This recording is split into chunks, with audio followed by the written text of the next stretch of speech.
धन दशा भुलानी, अविवश धन दशा भुलानी। पर दंड इव गरी पद पानी, दंड इव गरी पद पानी। सिर पर से प्रभु निज कर कंजा, सिर पर से प्रभु निज कर कंजा। तुरत उठाए करुणा पुंजा, तुरत उठाए करुणा पुंजा, तुरत उठाए करुणा। महाराज मनोशत्रुपा भगवान के चरणों में डंडा जैसे गिर जाते हैं। भगवान अपने कर कमलों से महाराज मनु को उठा करके हृदय से लगा लेते हैं और अपना हस्त कमल महाराज मनु के सिर में रखते हैं। देखिए, जिसके मस्तक में भगवान का हस्त कमल पधर जाए, भगवान अपना हाथ रख दें तो उसका सारा पाप ताप नष्ट हो जाता है। श्रीमद् गोस्वामी तुलसीदास जी महाराज श्री राम जी से विनय पत्रिका में प्रार्थना करते हैं, प्रभु क्या अपना हस्त कमल कभी मेरे मस्तक पर रखेंगे? जिन हस्त कमल की छाया बड़ी शीतल है और पाप ताप माया को नष्ट कर देने वाली है, उन्हीं हस्त कमल की छाया की कामना इच्छा दिन रात ये तुलसीदास करता है कि प्रभु अपना हस्त कमल मेरे मस्तक पर कब रखेंगे? कबहु सुकर सरोज रघुनायक, धरियो नाथ शीश मेरे शीतल सुखद, शीतल सुखद जही करते छाया। मेटति पाप ताप माया, निशिवासर तई कर सरोज की, चाहत तुलसीदास छाया। संत महात्मा भी कृपा करके मस्तक में हाथ रख दें तो भी पाप नष्ट हो जाता महाराज। देवर्षि नारद ध्रुव जी के मस्तक में पहले हाथ रखे, हाथ रख दिए पहले, और ध्रुव जी बड़े संस्कारी थे, सिखाना अब तो कोई था नहीं, माता पिता कहते तब भी बालक प्रणाम नहीं करता, लेकिन ध्रुव जी 5 वर्ष के थे, अपने आप नारद जी के चरणों में गिर गए, डंडा जैसे प्रणाम किए। नारद जी अपना ऐसा हाथ जो पाप को नष्ट कर देने वाला हाथ था ध्रुव जी के मस्तक पर रखे, तो संत महात्मा भी कृपा करके अपना हस्त कमल यदि किसी के मस्तक पर रख देते हैं, समझ लो मेरा पाप नष्ट हो गया। तो हाँ, प्रभुदास जी महाराज रखते नहीं हैं। आज मान लो किसके ऊपर में रख दें तो सारा पाप ताप नष्ट हो जाएगा, उसका कल्याण हो जाएगा। लेकिन हाँ, जब कोई भगत बहुत प्रार्थना करता है, जब रोज प्रणाम करेगा तो अवश्य रखते हैं। तो भगवान कहते हैं कि देखो हम प्रसन्न हैं और मांग लो, और मांग लो। मांगो बर जो भाव मन, महादानी अनुमान। मैं महादानी हूँ, ये मत सोचो कि एक बार वरदान मांग चुके हैं अब हम दोबारा नहीं देंगे। जितनी बार मांगोगे उतनी बार हम देंगे। हम महादानी हैं, हम महाकंजूस नहीं, भगवान कहते हैं हम महादानी हैं। हाँ। एक था कंजूस था, धन बहुत था उसके पास, लेकिन दान पुण्य नहीं करता था। एक बहु आई उसके यहाँ अच्छे घर की थी, भक्त के यहाँ की थी। विचार करते हमारे ससुर जी धन तो बहुत इकट्ठा किए हैं, लेकिन कुछ दान पुण्य नहीं करते हैं, अन्नदान नहीं करते, कुछ नहीं करते हैं। तो ये का जब शरीर छूटेगा, मृत्यु होगी, तो उसके बाद इनको भी कुछ नहीं मिलेगा। यहाँ का दिया हुआ बाद में मिलता है। तो अपने पिताजी से कहते कुछ दान पुण्य करिए। अब वो दान करने लगा।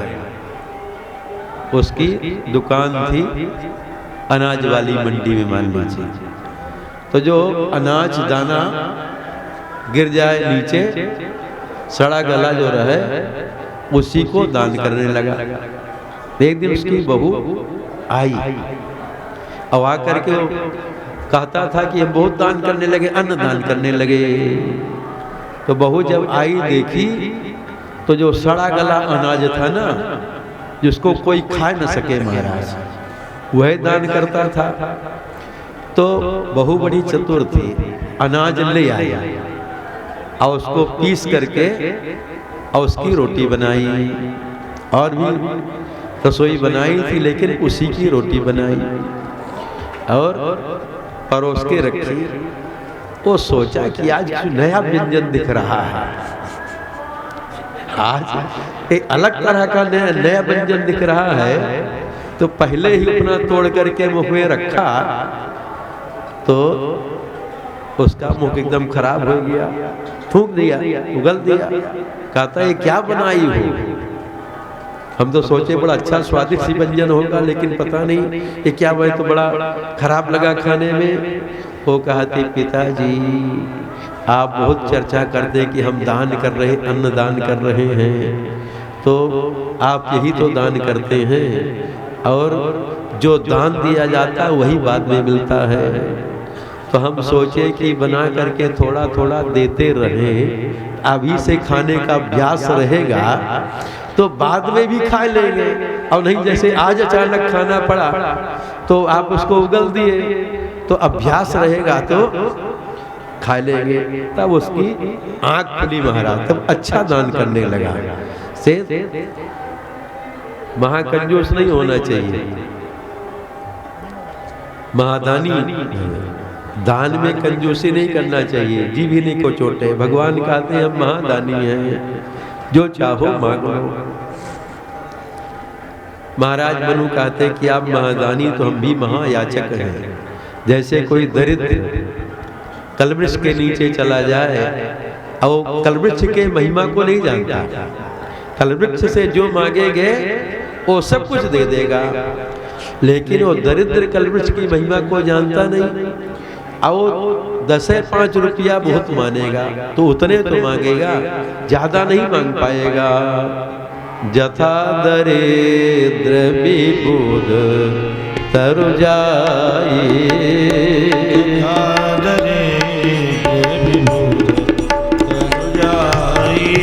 बहु संपत्ति मागत सकुचाई, बहु संपत्ति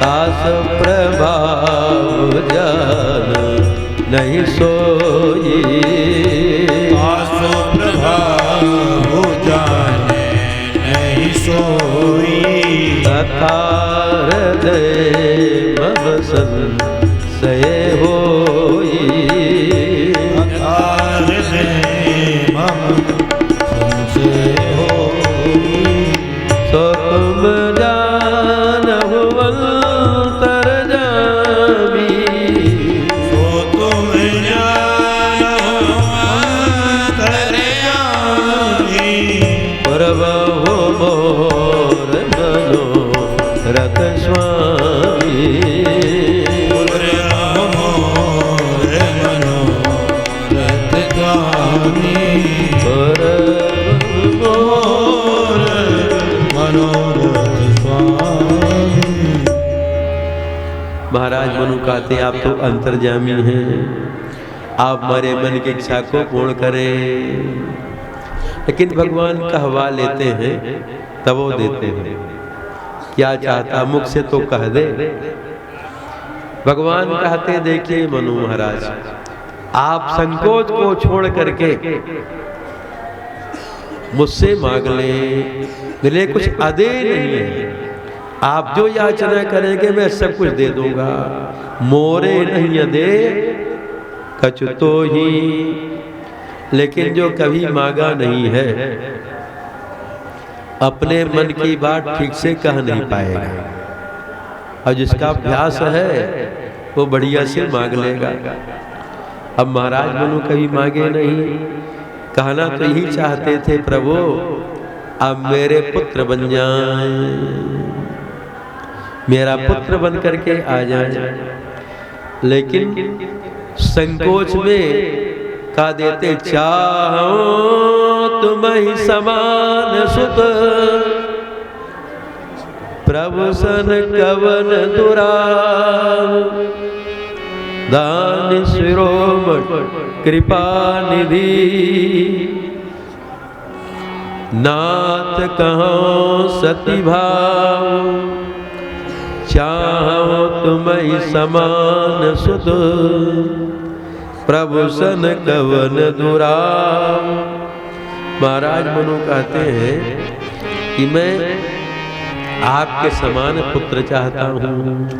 संकोच हो गया कहने में।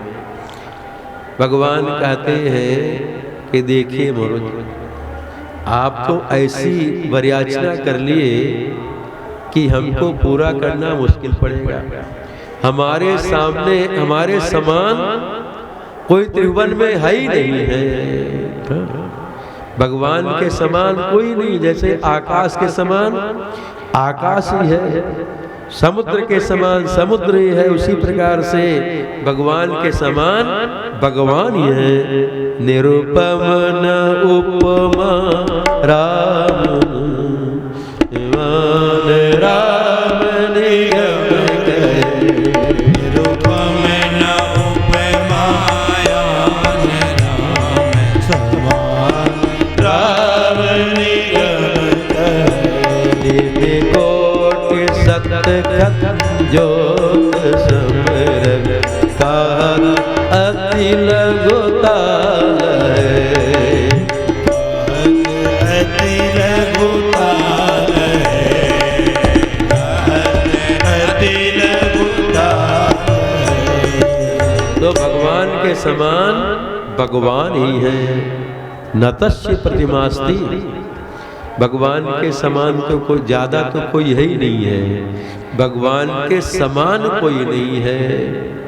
तो भगवान कहते हैं कि मैं अपने समान खोजने के लिए जाऊं त्रिभुवन में, आसन ओसन बांध करके खोज डालो, लेकिन मिलेगा ही नहीं। इसलिए अब मैं ही आपका पुत्र बन करके आऊंगा। आप सरेस हो जो कह जाई, आप सरेस को जो कहाँ जाई, नृप तव तन होम में आई,